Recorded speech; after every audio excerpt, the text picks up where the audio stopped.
শুধুমাত্র আলু দিয়ে তৈরি পটেটো বলস। রান্নাটা এত বেশি সোজা আর এত মজা, আপনারা না তৈরি করে খেলে বুঝতেই পারবেন না। আসসালামু আলাইকুম everyone, welcome back to my channel.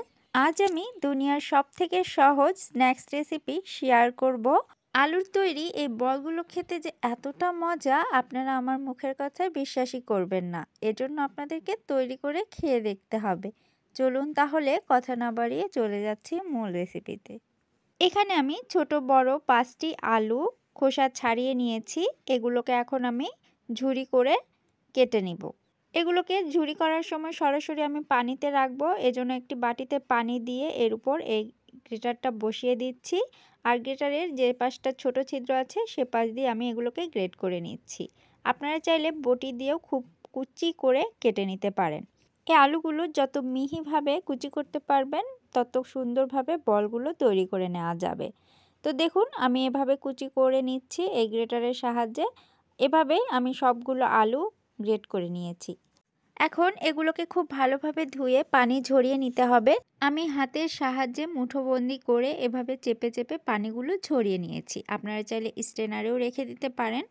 তো সবগুলো আলু আমি এভাবে চেপে চেপে পানি ঝরিয়ে নিয়েছি। দেখুন কতটা ঝুরঝুরে। এখন এর মধ্যে আমি কিছু মশলা অ্যাড করে দিব। তো এখানে আমি দিয়ে দিচ্ছি হাফ চামচ মরিচের গুঁড়ো, দিয়ে দিচ্ছি সামান্য পরিমাণ হলুদের গুঁড়ো, দিয়ে দিচ্ছি স্বাদ মতো লবণ। এখানে আমি হাফ চামচ লবণ দিয়েছি। সবশেষে দিয়ে দিচ্ছি 1/3 কাপ কর্নফ্লাওয়ার। এখানে কর্নফ্লাওয়ারটাই ব্যবহার করতে হবে, এর পরিবর্তে অন্য কিছু ব্যবহার করা যাবে না। এখন এগুলোকে খুব ভালোভাবে মেখে নিব। প্রথমের দিকে মনে হবে মাখানো যাচ্ছে না, আর এগুলো দিয়ে কিভাবে বল তৈরি হবে এত শুকনো অবস্থায়। কিছুক্ষণ পর মাখতে মাখতে দেখবেন এগুলো থেকে পানি ছাড়বে, তখন ইজিভাবে এগুলো থেকে বল তৈরি করা যাবে। দেখুন এমনিতেই দলা বেঁধে আসছে।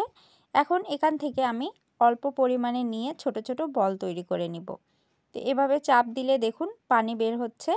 এভাবেই চেপে চেপে বলটা তৈরি করে নিতে হবে। ঠিক যেভাবে আমরা চেপে চেপে নাড়ু বানিয়ে নিই, ঠিক সেভাবেই এক হাত দিয়ে আমি এভাবে চেপে চেপে গোল আকারে শেপ দিয়ে নিচ্ছি। বলগুলো তৈরি করে নেওয়া খুবই ইজি। এভাবেই একটু হাতের সাহায্যে ঘুরিয়ে ঘুরিয়ে দিলে সুন্দর বল তৈরি হয়ে যাচ্ছে। আপনারা আপনাদের পছন্দ মতো শেপ দিয়ে দিতে পারেন। এগুলোকে ভেজে নেওয়ার জন্য প্যানে আমি পর্যাপ্ত পরিমাণে তেল নিয়ে ভালোভাবে গরম করে নিয়েছি। এরপর মিডিয়াম আঁচে এগুলোকে ছেড়ে দিব। তেলের মধ্যে দিয়ে দেওয়ার কিছুক্ষণ পরেই নাড়াচাড়া করা যাবে না, 2 থেকে 3 মিনিট অপেক্ষা করা লাগবে। আর সাথে সাথে যদি নাড়াচাড়া করা হয় তাহলে ভেঙে যেতে পারে। এজন্য কিছুক্ষণ পর এগুলোকে উল্টাপাল্টা করে দেখবেন। দেখুন আমি কত আলতোভাবে এগুলোকে উল্টাপাল্টা করে দেখছি আসলে ভেঙে যাচ্ছে কিনা। তো 4 মিনিট পর দেখুন কত ইজি হয়ে গেছে এগুলোকে নাড়াচাড়া করা।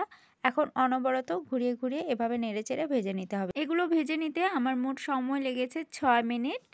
তো দেখুন এগুলো খুব সুন্দর একটি কালার চলে এসেছে। এগুলোকে এখন আমি তেল ঝরিয়ে নামিয়ে নিচ্ছি। কত সুন্দর একটি কালার চলে এসেছে, দেখতে কতটা লোভনীয় লাগছে। শুধু দেখতেই না, খেতেও কিন্তু অসম্ভব মজার। আপনারা তৈরি করে না খেলে বুঝতেই পারবেন না। আর দেখুন কতটা কুড়মুড়ে হয়েছে। আর হ্যাঁ, তৈরি করলে অবশ্যই একটু বেশি করে তৈরি করবেন, তা না হলে কিন্তু পস্তাতে হবে, নিমিষেই শেষ হয়ে যাবে। তো আমার এই ভিডিও ভালো লেগে থাকলে চ্যানেলটি সাবস্ক্রাইব করে দিবেন আর পাশে থাকা বেল আইকনটিতে ক্লিক করে রাখবেন, তাহলে আমার নিত্য নতুন ভিডিও সবার আগে পেয়ে যাবেন। আজকের মতো এখানেই বিদায় নিচ্ছি। সবাই ভালো থাকবেন, সুস্থ থাকবেন। আল্লাহ হাফেজ।